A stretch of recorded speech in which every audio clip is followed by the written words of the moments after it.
Assalamualaikum dan salam Sarawakku sayang. Buletin UKAS edisi tengah hari 29 Oktober 2021 bersama saya Hafizah Munirah Maharap.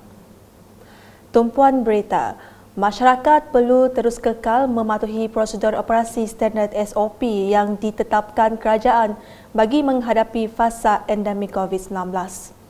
Menteri Muda Pendidikan, Sains dan Penyelidikan Teknologi Dr. Anwar Rapai menyeru kepada semua masyarakat supaya sentiasa kekal patuh SOP sehingga virus COVID-19 ini lupus secara semula jadi di muka bumi ini nanti. Kita terpaksa hidup dengan cara baiknya endemik, baiknya epidemik, baiknya epidemik ataupun endemik ataupun pandemik. Kita terpaksa juga menjaga SOP. Saya rasa kita tidak dapat lari daripada cara hidup seperti ini sehinggalah virus ini nanti lupus secara natural di muka bumi ini. Mungkin boleh berlaku. Itu saya tidak menidakkan kemungkinan boleh berlaku. Tetapi juga ataupun virus ini dia seperti sesama lain ataupun penyakit lain yang tidak memudarat. Mungkin boleh juga berlaku. Sebab itu kita perlu ikhtiar. Cara-cara ikhtiar kita ialah untuk mengurangkan kes. Kita perlu jaga SOP. Beliau berkata demikian semasa ditemu bual wartawan Unit Komunikasi Awam Sarawak UKAS di pejabatnya pada Khamis. Dalam pada itu, beliau turut berpesan supaya masyarakat tidak terlalu leka apabila melihat penurunan kes positif COVID-19.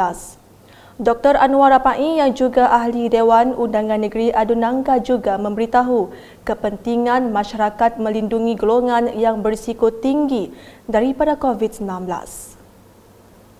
Ini peranan ini banyak bergantung kepada ahli masyarakat, ahli keluarga. Kalau ahli keluarga tidak mengambil indah tentang adanya keluarga yang berisiko tinggi, ini amat bahaya. Kerajaan telah membuka seluas-luasnya sekarang ini untuk kita melawat ke kampung, balik ke kampung. Bukan satu masalah. Kerajaan membenarkan. Tetapi peranan masyarakat untuk memastikan bahawa kita tidak membawa penyakit tersebut kepada ahli keluarga kita yang berisiko tinggi, kita boleh lakukan pemeriksaan sendiri, self-test. Berita selanjutnya, kontraktor di kawasan Tasik Biru dicadangkan menjadi ahli Dewan Usahawan Bumi Putra Cawangan Bau DUBCB. Cadangan tersebut dikemukakan ahli Dewan Undangan Negeri Adun Tasik Biru, Datuk Henry Jineb semasa berucap dalam taklimat bersama kontraktor di Baruk Singai Kampung Sudoh pada Rabu. Katanya sebelum ini kontraktor yang dipilih adalah berdasarkan cabutan undi dan kali ini kontraktor yang menjadi ahli DUBCB sahaja yang akan diberikan projek berdasarkan rekod prestasi pelaksanaan projek yang telah dilakukan. Sebelum ini projek RKP menggunakan cabut undi. Pelaksanaan yang terbaru adalah melalui JKK. Kaedah ini dipinjam daripada kaedah peruntukan yang selalu kerajaan bagi kepada pihak gereja, dan gereja selalunya memanggil beberapa kontraktor dan mereka memilih sendiri siapa kontraktor itu. Bermakna sekarang ini JKK mempunyai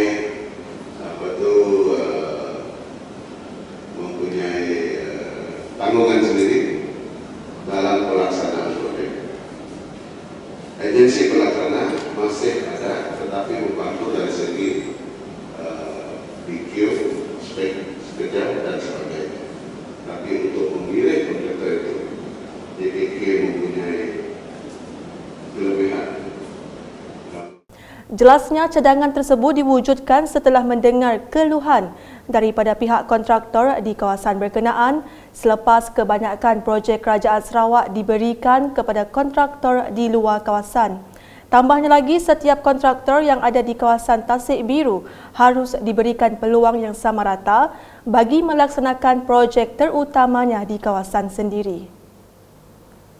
Berita diteruskan dengan Ahli Dewan Undangan Negeri Adun Layar, Datuk Gerard Rentab Jabu yang mewakili Ahli Parlimen Betong, Datuk Robert Lawson Chuat telah menyerahkan cek peruntukan projek luar bandar MRP kepada Pertubuhan Bukan Kerajaan NGO, Persatuan dan Pelajar di kawasan Dewan Undangan Negeri Dun Layar pada Rabu. Sejumlah RM42,000 telah disampaikan kepada 10 NGO di kawasan Dun Layar seperti tertera.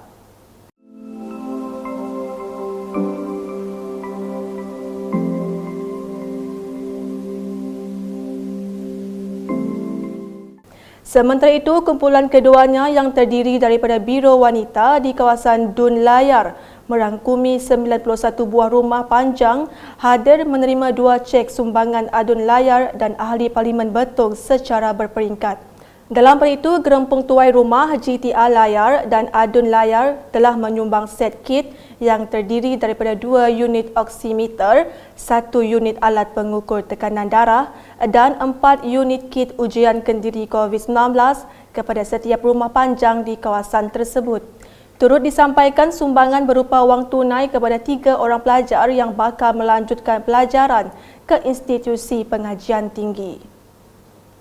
Dalam majlis berasingan, seramai 15 penerima dari kalangan Pusat Perkhidmatan Warga Emas Betong menerima sumbangan daripada Ahli Dewan Undangan Negeri Adun Layar, Datuk Gerard Rentab Jabu pada Rabu. Bercakap ringkas dalam program tersebut, beliau berkata sumbangan berbentuk makanan kering dan wang tunai itu diserahkan kepada 3 penerima sebagai simbolik penyerahan dan penyerahan kepada 12 lagi warga emas diteruskan penghulu Abang Suhaili Abang P menerusi Pusat Perkhidmatan Warga Emas bersama ahli jawatan kuasanya. Para penerima yang ditemui merakamkan penghargaan di atas sumbangan yang bermakna ini dan mengucapkan tahniah di atas penganjuran program ini.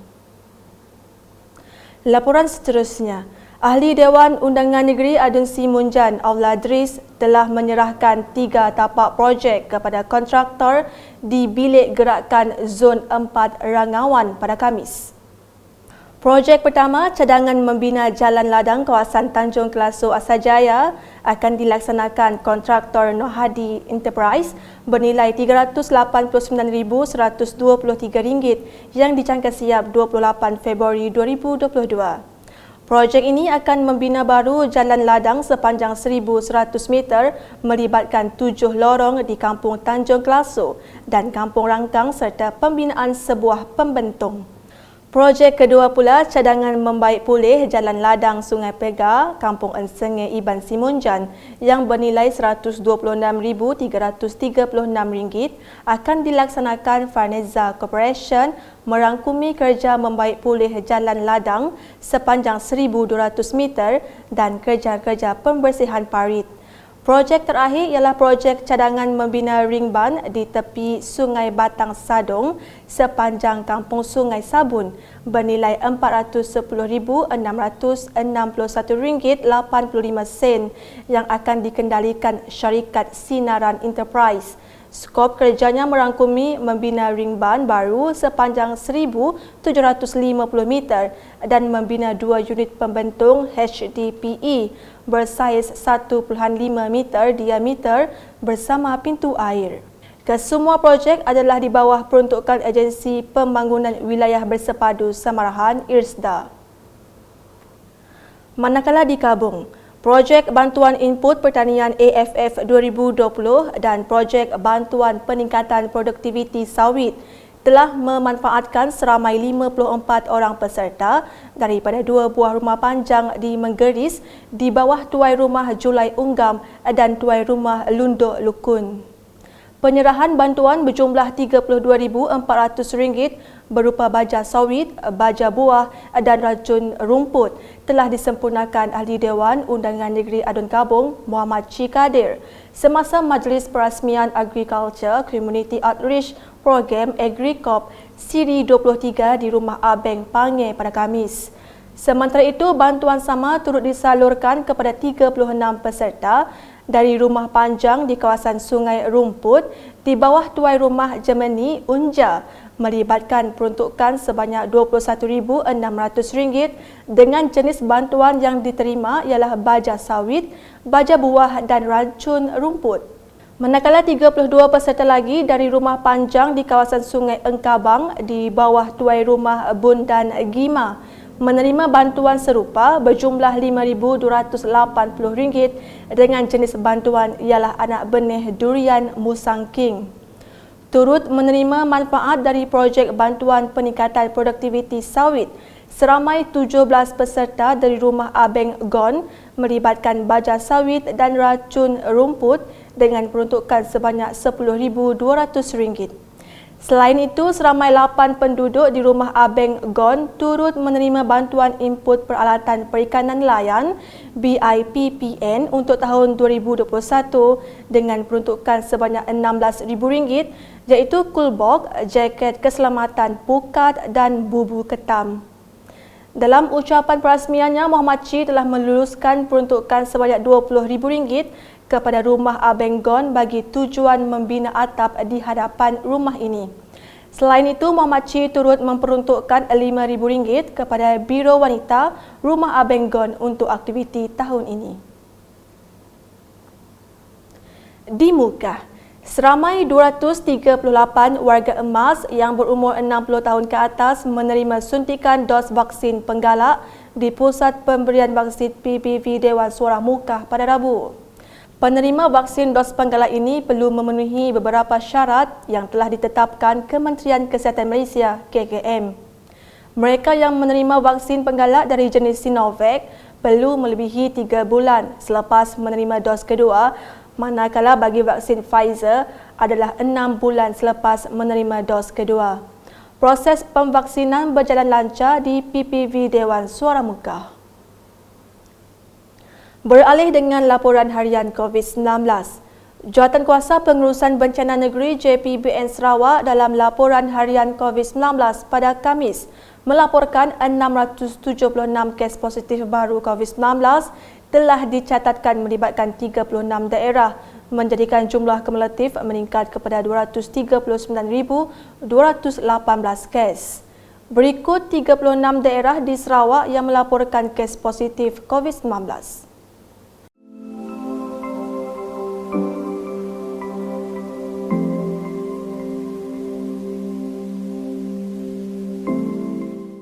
JPBN Sarawak turut memaklumkan daripada 676 kes baharu yang dicatatkan, 220 kes positif terdiri daripada kategori 1, 442 kes positif kategori 2, 4 kes positif kategori 3, 2 kes positif kategori 4 dan 8 kes positif kategori 5. Selain itu, JPBN Sarawak turut melaporkan terdapat 34 kes kematian baharu telah dicatatkan dari 7 Oktober sehingga 28 Oktober 2021. Sementara itu, 2 kluster baru dicatatkan melibatkan 1 kluster komuniti iaitu kluster Jalan Demak Indah Kuching dan 1 kluster tempat kerja iaitu kluster Jalan Perimeter Airport Kuching. Dalam pada itu, jumlah kluster yang masih aktif ialah 34 kluster dan tiada kluster aktif diisytiharkan mempunyai penambahan kes baharu. Sekian edisi Tengah Hari bersama saya Hafizah Munirah dan kru penerbitan. Berita lebih lanjut boleh didapati di semua platform media sosial UKAS termasuk portal ukas.sarawak.gov.my dan pastikan anda subscribe UKAS Channel di YouTube. Sentiasa berhati-hati dan peka akan tempat yang dikunjungi.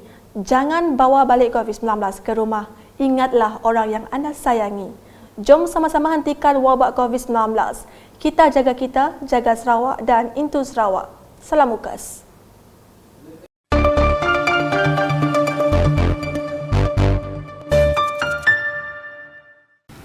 Kita perlu mengingatkan diri kita bahawa kita dapat menurunkan lekuk jangkitan sebelum ini, dan saya yakin kita dapat melakukannya sekali lagi.